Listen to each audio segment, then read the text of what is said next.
Ndokako, Biendo Fuma. What's up, family and friends? Welcome to the Woke Nation, our nation of factual truth, where we feel free to share knowledge and spread the knowledge of factual truth without fear, without favor, and without feint. Where we encourage us to live our lives and live it well through the knowledge of factual truth, because it's our lives. And personally, I encourage you to enjoy your life. Let no one manipulate you again, and you are living the life of monkey the walk, babu the chop. You are suffering for other person, other people to enjoy. That is not life. That is wickedness, and that's what they taught us where they raised us up in religion, where they taught us to, you know, help the poor. Even when you are poor, they say you should give out of your poverty, hoping for blessing, hoping for miracle to happen. So, and you think that's how life's supposed to be. Some of you know how you labored, and it was your siblings or your family members that, let me use that term, liquidate you, that put you in a condition you are in, and you find out maybe when you are in a strait, when you are in need, none of them shows up to help you. None of them comes, you know, to care at least. Uh-uh. They be like carry your own cross. But that's how we were raised. In some families, we were raised that if you are a firstborn, it's your responsibility to take care of the rest of your siblings.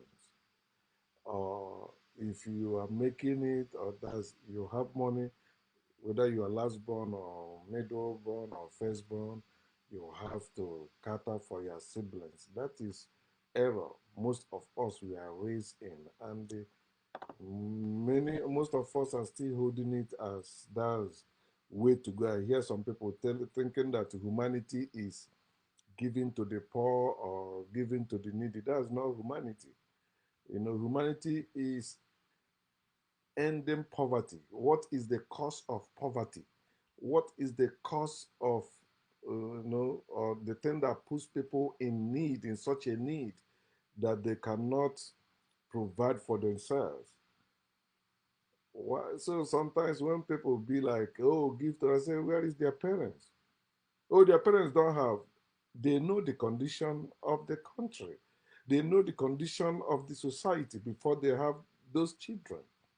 There's no excuse for you to have a child or children in a harsh condition that you cannot take care of. You know that it's happening, even if it has not happened to you directly. You can look around you, learn from other people's experience. That's how I learned, and that's how I became less desperate. Or no, I don't have any desperate to. I'm not like desperate to have a child or have children like that. I was never desperate when it comes to that because earlier I learned from our family experience. My parents have 9 children, and I am the firstborn, and I know what I suffered for my parents and for my siblings growing up. When my age mates were sleeping in a cozy, luxurious bed, I was, suffering, carrying beans to go to the engines and come back, start frying akara and selling them. So nobody, I say that unless people who don't know me, like when I sit back and think about my life, I praise myself. I've tried. Though even when I don't have, but at least I tried. And nobody that actually related to me that will say that I am wicked, unless when it comes to there is no God or there's no Jesus, because the religion taught them that if you don't believe, you are wicked, you are evil, you are demon, you are blah blah, which is not. So I'm sharing with us what I titled Understanding Life. Abigail, you are welcome. understanding life. As I was saying, through spirituality and religion, they taught us away from life. We don't know life because we were taught by what some people think about life out of ignorance. They tell you nobody knows tomorrow. It's a lie. If you want to know tomorrow, you will know tomorrow. If you are living in America like myself, if you want to know what the weather will be like next year, from next year already, you you go to their site or you Google it, they will tell you. And when that day comes, it will be as they say. Sometimes it's not like that, but that's how it is. If you dare to know, if you know yesterday, you will know today and tomorrow. But one of the things spirituality and religion taught us away from is we don't know our yesterday. They made us to fear our past, which is about our past life. We don't know that. That's why I say that, your child abuse started when they take you to church for or to religious places or spiritual places for dedication, sending you to school as a little child like that. Those things taught you away from life. You don't know life anymore. How about you? Welcome. So understand life. Life is not what is written in the holy books. Life is not what spiritual people say life is. Life is not what religious people say life is.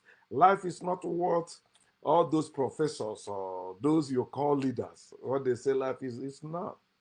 Life is beyond all that. Life is not created. Life is not a gift. Life is not evil.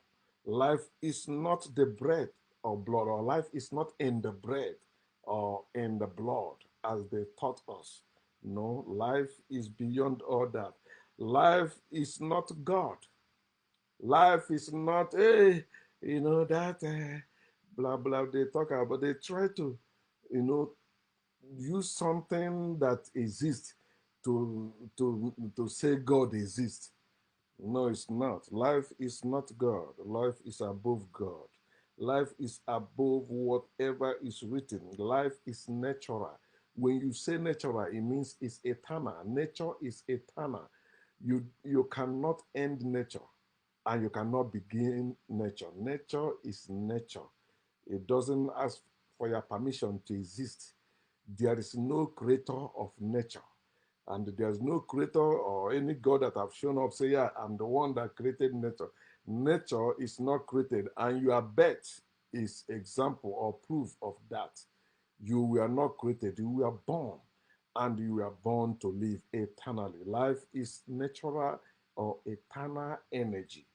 There is something I want to tell you, Taste. Those of you that believe in long life, you are praying for long life. I want you to know this. At least learn it from the story of your Jesus. 40 years is long life. But the truth is this: life is neither short nor long. So it is belief system that tells you long life, blah, blah, no. Whether you die now or 1 million years to come, is the same thing. Death is part of life. Death and birth. You were born to die and you dies to be born again. And it continues. That cycle is eternal because it's natural. So when they tell you about when your life will end or you will come back 10 times before it ends and all that, that's make believe. Life is beyond that. And for those of you that say that life is meaningless, then why are you still doing being alive? You can jump into the ocean. You can, jump before oncoming vehicle. There are many ways you can just, since it's meaningless. So why are you living? Why are you eating? Stop eating. And so why are you eating? Why are you living? Okay, so and don't be moved by motivational speakers or some words they made up. And if you check them, they are targeting your pocket. They are targeting your money. That's all they want. Life is not in you. Oh yeah, I saw somebody show that like a decaying body and the bones sticking out. When I'm looking at that body, I'm looking at myself. You see, some people see that body, they think, oh, that body is useless or no life in it, blah blah. There's no life in you. No life is in you. You are the life you're talking about. You are the life. You say, but that body is not moving. And so, does the body tell you life is not in it? Okay, so how about those people you're saying that are using human parts to do sacrifice or to do rituals? They perform, they take your private part, or they take your eyeballs, or they take your tongue. They use every body parts of human being. People you say are dead, they don't exist anymore. No, they that's what they tell you. But it's not true. Life, when you understand life, you will not be living in fear of life or fear of death. You're supposed to know that you are beyond that. And there's this thing they say in their Bible. Life is not that. They say that life is a vapor that appears for a little time and then vanishes. It's a lie. Life is not that. Life can never vanish. Nature can never vanish. Your life is not short, your life is not long, your life is eternal. So know that you are the life, you are the energy. You were not created and you cannot be destroyed. There's no force that can create you, and there's no force that can destroy you. Say, oh no, I don't believe the God in the sky created me. My parents created me. No, they did not. If your parents created you, you won't be the way you are. There's a picture, the type of child or children they wanted. That's not what they have either. So it has nothing to do with being created. No, you are not created. Your parents did not create you. They born and bore you. They bore and born you.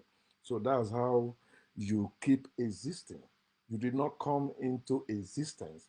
You have always exist. Okay. So I want you to also to notice that faith, beliefs, and worship enslaves or limits life, but cannot destroy life.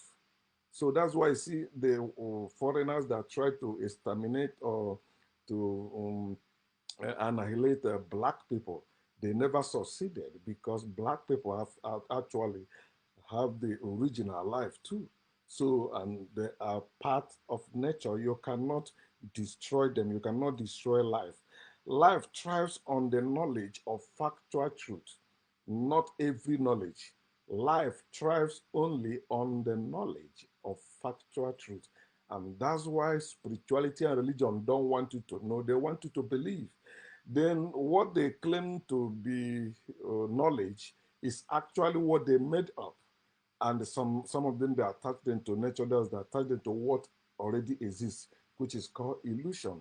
Illusion is misinterpretation of what exist. So that's why they will tell you that, there is God in you. Okay, you say maybe that's why I think, okay, why do certain things happen? I can't explain.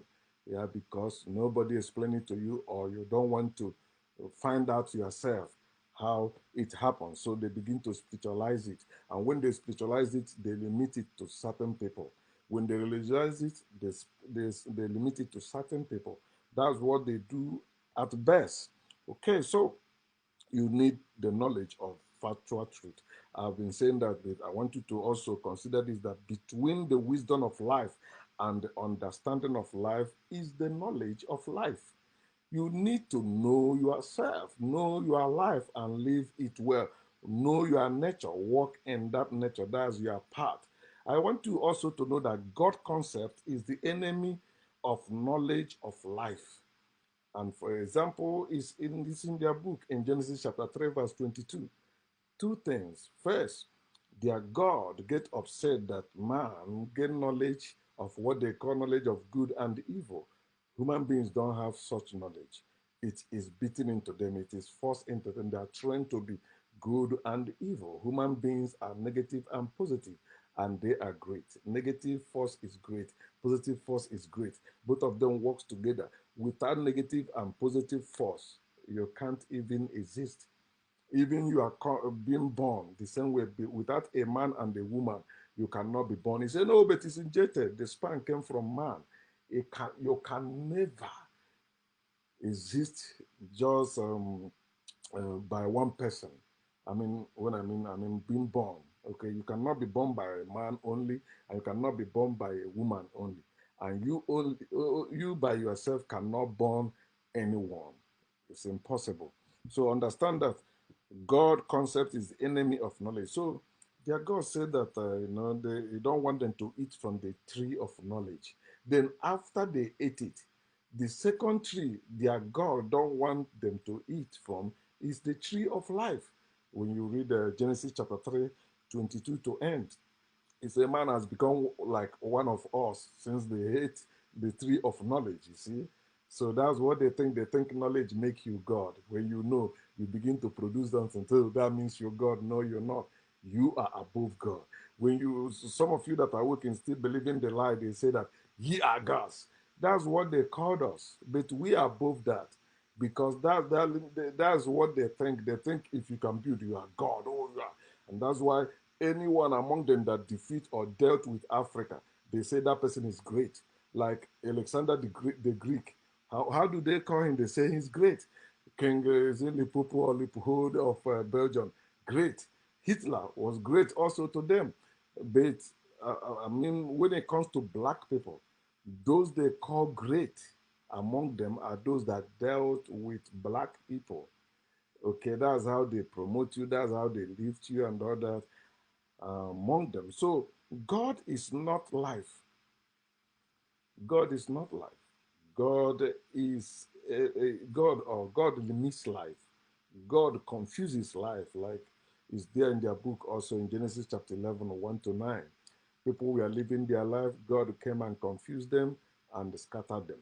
So that's what God is. Look at anyone that claims to be godly or believe in God or serious about it, you see how confused they are and you see how limited they are in life. Even for them to enjoy their life, they'll be like, no, I'm fasting. No, I'm spiritual. I'm doing spiritual work and blah blah all that. So it limits them and confuses them when it comes to life. So you need that self knowledge. Self knowledge is an understanding of yourself and your potentials to walk in your path. That's why there's no competition in nature, because in nature, when you know yourself and know your path, you walk in it by yourself. You don't need anyone to walk with you in your path. You don't need any assistant to walk in your path. You have all the potentials to walk in your path. And when you step out of your path, that's when you begin to compare yourself to others. That's when you begin to compete with others. That's when you begin to convert. That's when you begin to live a life you don't supposed to be living. So you need to know yourself and your potentials to walk in your path and keep walking that. So people may say you are not making it. Don't worry. Are you happy? How are you living? Be happy with yourself and live your life naturally. So self-knowledge, you need it so that you know yourself. I want you to know that intelligent person is not spiritual. Intelligent person is not religious. They must be forced to say they are spiritual, just as they force us as a people. And we think, begin to see ourselves as being spiritual. Some of us are converted to become religious also. But no, we are not. If you are intelligent, you know you don't need spirituality and you don't need religion. All you need is knowledge of the factual truth, and you walk in it. I want you to know that God hates intelligent person. God hates intelligent people. And when I'm talking about God, you know, God does not exist. I mean, when you begin to believe in God, accept the concept of God, and think God exists, you see, you know, you begin to lose your brain. You begin to, begin to believe things that you don't supposed to accept in the first place. Because when you say you believe in God, you begin to live in fear of God and having faith. As I said yesterday, I always say that faith is ignorance. That's it. You say, no, faith is hope of something. Hope that something you believe will happen, will happen. That's ignorance. You don't know it will happen, right? But you believe it will happen somehow, someday. That's, you are living by ignorance. But the wise don't live by faith. We live by sight. We watch, we say, we ask questions, we verify them, and accept what is real and live with it or by it. So understand that when you read First Corinthians chapter 1, verse 19, hear this for you to know that God hates intelligent person or intelligent people. Let me read it. First Corinthians chapter 1, verse 19. Hear what it says. It said, "For it is written." I tell you, life is beyond what is written out there. So don't anything they say that just bullshitting themselves. He said, "I will destroy the wisdom of the wise and bring to nothing the understanding of the prudent." So you cannot believe in God and understand life. You cannot know yourself believing in God. It limits you. It makes you worship what is beneath you. That's what is useless to you. You are worshiping it. That's what God does. God hates wise people. God hates prudent people. That's intelligent people. God hates them. So as I said also on this, I said, stop blaming life of being unfair or harsh to you. You know, many of you we try to fight against what I just said about stop believing life. I mean, stop blaming life of being harsh or um, unfair to you. I rather blame your spiritual, religious, or lying parents. As I said that before, your parents, had they been they consider well, they wouldn't have been producing children in a harsh condition. Many of you were raised in poverty-stricken family, and you think it is life. Life is beating you. Life this. You say you try this, it does not work. No. What is the business of your family? Your family business, especially you Igbo person. Igbo people used to have family business, and you see the name. If the name of your father is Rock, like my father, we say Rock and Sons, Nigeria Limited, Rock and the Sons Enterprise, Rock and the Sons. Today they don't do that anymore. But our people we are doing that for a purpose. Because before you have a child, even before you marry, you're supposed to have means of support. But some of you today, you are not even able to support yourself. You are producing children. Then after producing them, you want somebody like me to provide them for you and your children. If I don't do that, I'm wicked. I'm heartless. I'm evil. Yet you say you're worshiping a God that loves you and this God is rich, but this God cannot provide for you. And you think that God can punish me. I want to say it again. The God that cannot pay your bills cannot punish me. The God that cannot pay your bills cannot curse me. The God cannot pay your bills cannot limit me. The God that cannot pay your bills cannot do anything to me. I'm above that God. I can provide for you. I can pay your bills if I want to.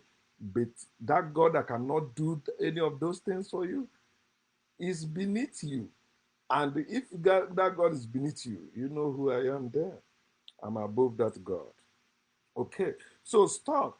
Blame your. How many of you are able to blame your parents? No, because you also taught to no matter what, your parents, they are after God, your parents.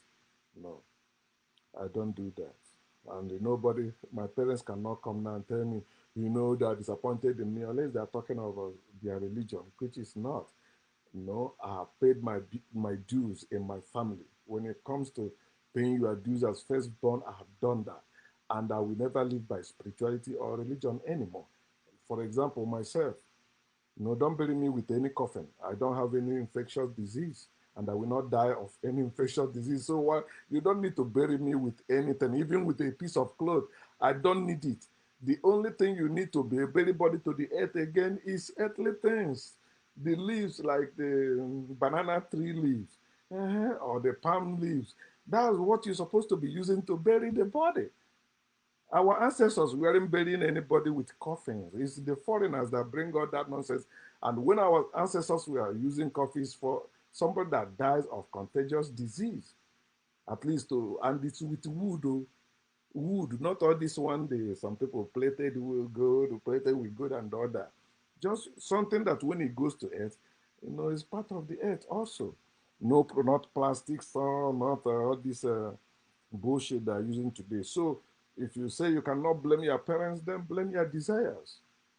Your own desires. At the root of your problem is your desire.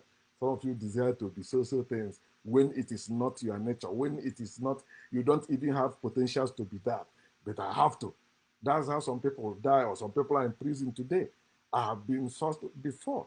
Why, the first time I went to prison or I went to police station, being locked up, is because of my desire. I wanted to make money for that December. And I wanted to be rich also. As a teenager, I wanted to be rich, yeah, whatever it takes. That's how I end up being arrested and locked up. My parents did not raise me as a bad person. I was raised as a religious person, as a spiritual person, as somebody that was behaving well. But when I begin, I want to have that best car. I want to have that. I want to. That's how I was in that problem. It's not any devil and it's not any God that saved me, okay? It's my desire. And when I check my life, I say, you know what, this is what I will do. This is what I will go on doing. But at first, religion influenced my desire. I say, God called me. I begin to read the Bible, went to Bible school, went to theological school, attending churches, religious gathering, and all that. But it's all lies. There's no God calling us, there's no ancestors calling us. It is our life. We have to live it. Africans, let us wake up and live our life. Life is great. You have to live it wisely. Gordon.